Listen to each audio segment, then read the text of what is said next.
Quote, wanted to talk to him about how I had made a lot of money and that it made me feel elite in a world that was broke to know I could buy just about anything I wished for, unquote.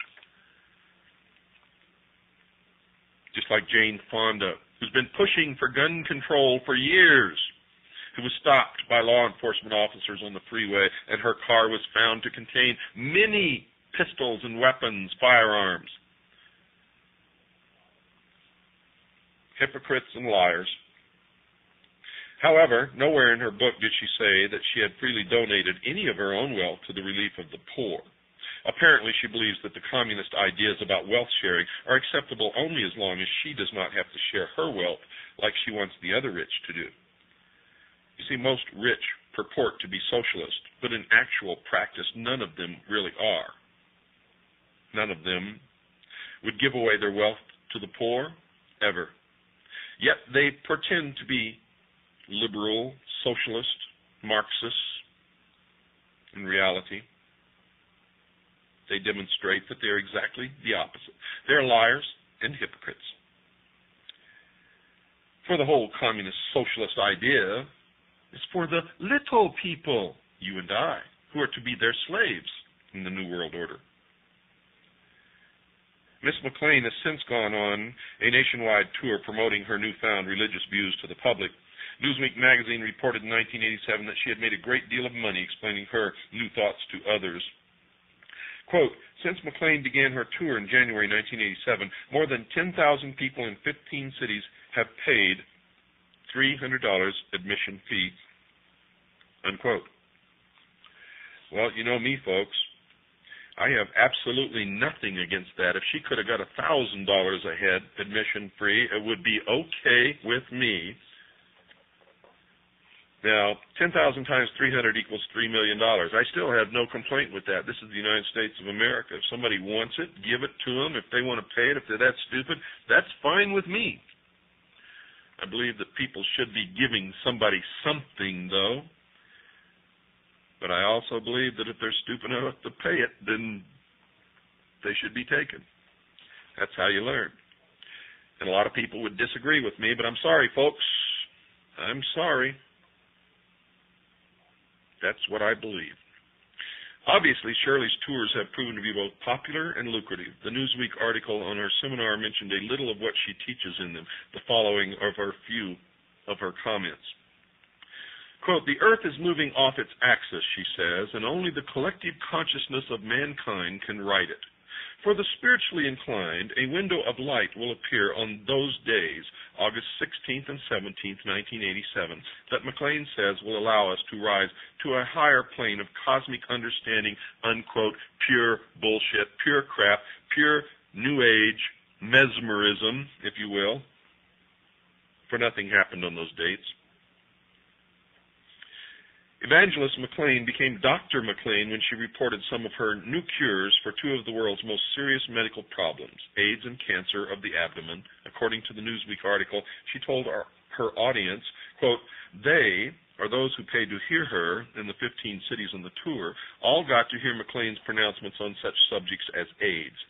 She thinks sufferers are sick because they have been bereft of love necessary to sustain the balance of health. And cancer. For cancer of the abdomen, she advises putting patients in a yellow room because yellow is the color frequency of that part of the body, unquote. More New Age mesmerism bullshit crap. And to think her patients only have to pay $300 for such wisdom. But Dr. McLean is not as dumb as one might think. The Newsweek magazine article reported, quote, everyone who attended had to sign waivers absolving the seminar's organizers from responsibility for psychological injury, unquote. How clever. How clever of Miss McLean. So someone in charge of arranging her seminars is aware that her ideas might cause psychological damage to those attending, and they have moved to protect her from malpractice lawsuits. Now, not only was this New Age evangelist making money on her personal lecture tours, she was also making money on her best-selling books.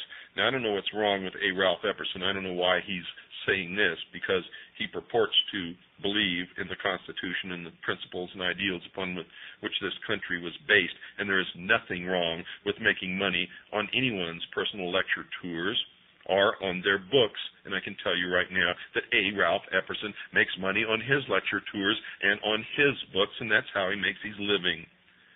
So as far as I'm concerned, that is a partial discreditation of A. Ralph Epperson. As of July 1987, her book entitled Out on a Limb had sold 3 million copies, and her other major seller, Dancing in the Light, had sold 2.2 million. Could he be jealous? Is it possible that A. Ralph Epperson is jealous of Shirley MacLaine's ability to sell books? Time magazine reported that her 5 books on self-exploration and self-promotion have run to more than 8 million copies. Now, to me, that's admirable. If someone can write something that is so desirable by 8 million people that it sells 8 million copies, I don't care what they're writing about. That's admirable. She's providing an income for herself, her family, and people are obviously buying her books because they want them. Therefore, she's supplying them with a service. Whether it's bullshit or not, it doesn't matter. That's the American way, folks. That's what it's all about. There was a lot of people back in the early part of this century who hated automobiles, and therefore Henry Ford was the devil. But he sold an awful lot of them, and he came under the criticism of a lot of people for doing it. Sorry, folks, that's the American way. As far as I'm concerned, what A. Ralph Epperson is spouting in these few sentences here is socialism. And I admire him for his research and what he's done, and I know that he makes his living selling books and lecturing. And for him to spout this socialist attitude when he is doing the same thing is not acceptable. And he is a friend of mine, and I will certainly bring this to his attention. You know, I read this book a long time ago, and I'd forgotten that he had said these things.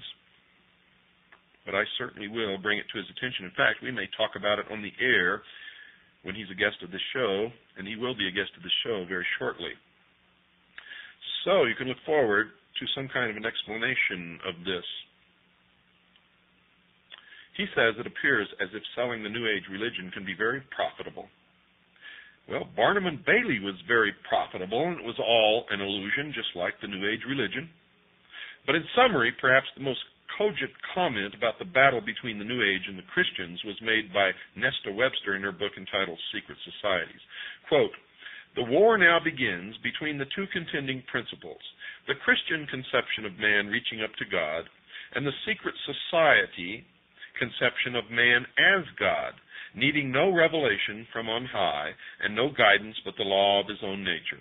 And since that nature is in itself divine, all that springs from it is praiseworthy, and those acts, usually regarded as sins, are not to be condemned," unquote.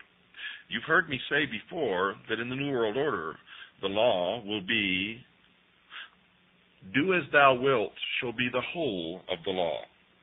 And it will. The battle lines are drawn between those who believe in a creator God and those who believe that man can become God. These are the two opposing positions, and the battle between them, dear listeners, has most certainly begun. Now, don't get too upset over my criticism of the few paragraphs that A. Ralph Epperson wrote, condemning Shirley MacLaine's ability to write books and lecture and bring in a lot of money. For I'm sure that in his zeal, which many of us get carried away with, in his zeal to condemn the worship of Lucifer and the secret societies, he carried it a little bit too far, but we'll bring it up when he's a guest on the show. For I'm a little bit curious about it myself, but I haven't jumped off the edge. Let's put it that way. Well, folks, you've all been asking what to do to save your assets. Where can you put your money? Where can you put your valuables? What can you do to survive this depression and the coming total economic collapse that anybody with any brains can see has to